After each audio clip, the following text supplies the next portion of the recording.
When General Conference meets in the coming weeks, it will be 8 years since the United Methodist Church held its last regular session of its International Lawmaking Assembly. The delegates who meet on April 23rd through May 3rd in Charlotte, North Carolina, will be charting the future of an international denomination that already looks very different than it did when General Conference last met in 2016. So how did we get here? I'm Heather Hahn of United Methodist News, and I am here to offer a recap and a look at what's ahead. To get a sense of the current situation, it helps to start 52 years ago.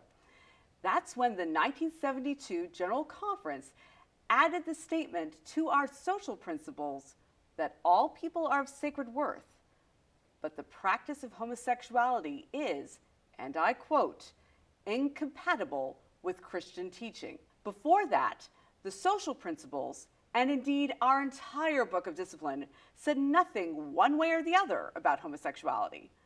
But after 1972, the denomination's stance on homosexuality became a recurring subject of debate and protest at each General Conference.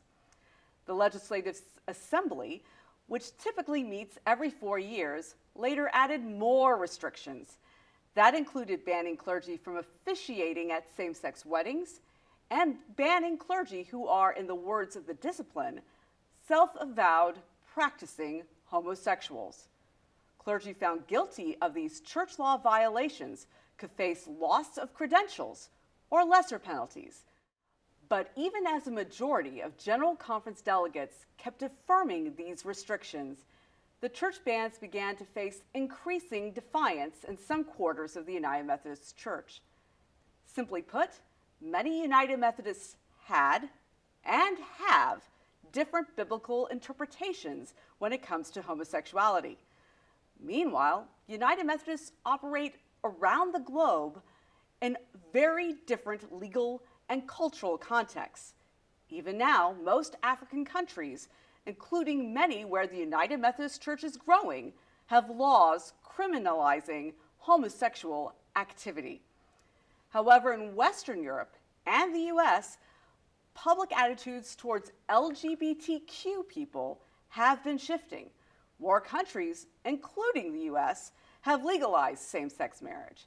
And increasingly, US United Methodist clergy, including a retired bishop, were willing to defy the ban on same-sex weddings. Also, on the eve of the 2016 General Conference, more than 100 United Methodist clergy and clergy candidates in the US and one in the Philippines came out as gay. That General Conference, like previous ones, faced legislation to eliminate the bans.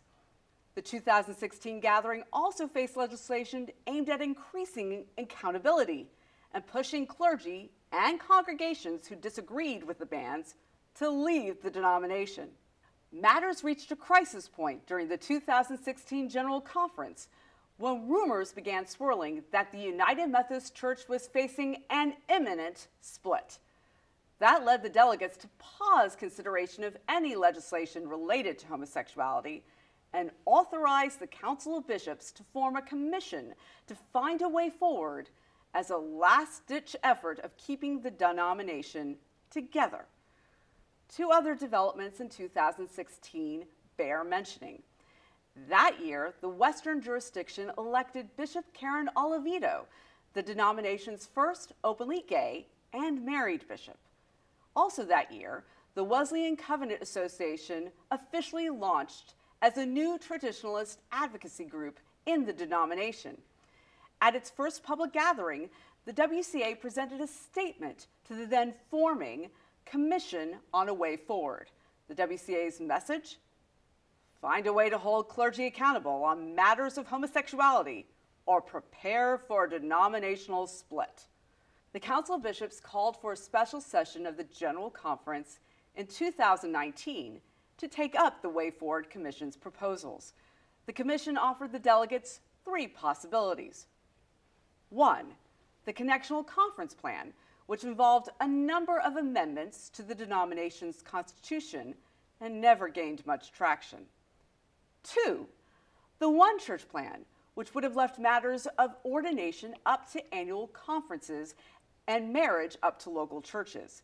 That plan had the support of many of the denomination's centrists and progressives. Ultimately, delegates chose number 3, the traditional plan, which prevailed by a vote of 438 to 384. The plan aimed to strengthen enforcement of the ordination and marriage bans, and it is now part of the discipline. In a separate vote, the 2019 General Conference also approved a policy allowing churches to leave with property if they met certain procedural and financial obligations. Put a pin in that. It will be important later. The 2019 General Conference also voted that any legislation it passed would not take effect in central conferences, church regions in Africa, Europe, and the Philippines until 12 months after the close of the next General Conference. At that point, the next General Conference was planned for May 2020. Whatever United Methodists hoped before the 2019 special session, it soon became clear that the gathering had not ended the debate or the defiance. In opposition to the traditional plan, a number of U.S. churches raised rainbow pride flags outside their buildings. Some local churches bought newspaper ads proclaiming their commitment to the LGBTQ community. United Methodists in Germany declared that they would not enforce the traditional plan.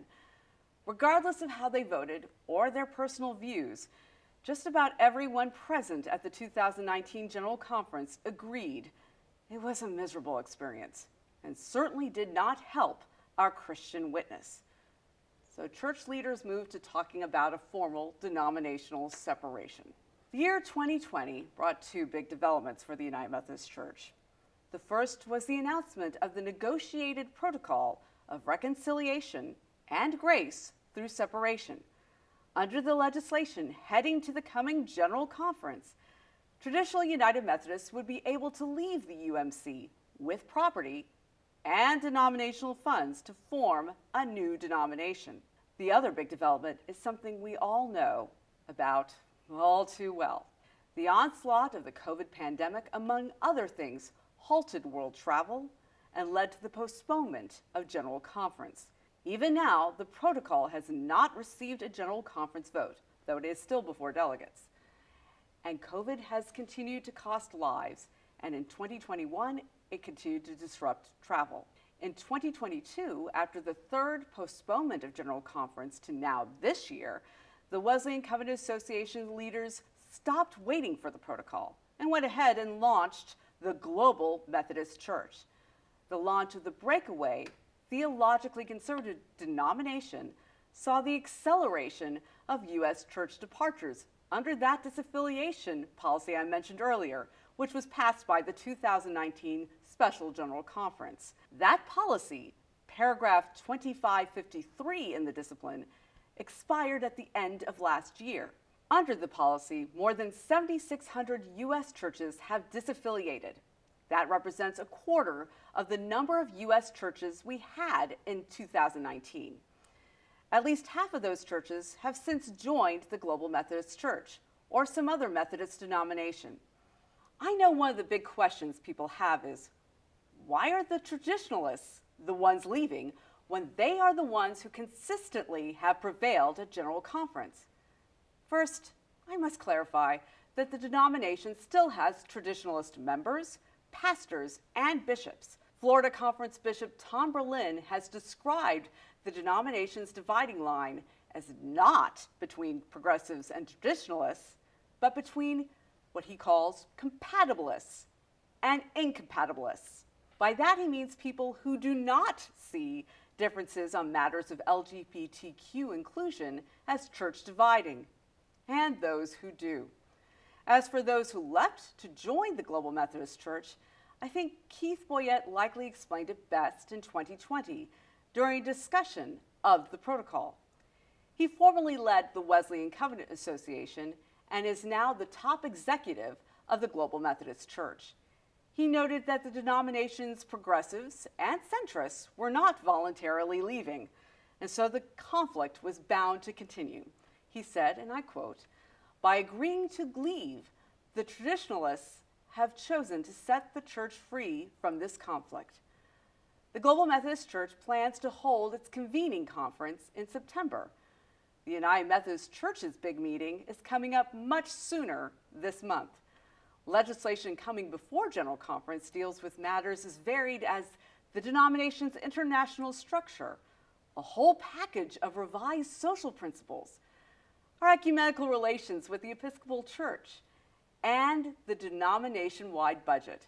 Also on the table will be whether to extend the disaffiliation policy, the number of bishops we should have, and a theological statement on why United Methodists have church in the first place. And yes, there will be proposed legislation to lift the denomination's bans pertaining to marriage and ordination. We at United Methodist News will be covering developments at General Conference as they happen. No human knows what General Conference delegates will vote on any given issue. But my prayer is that we remember whenever we talk about homosexuality, or any church policy for that matter, that we are ultimately talking about people. We know what Jesus taught us, that the greatest commandments are to love the Lord our God and our neighbors as ourselves. I know these are words we all strive to live by.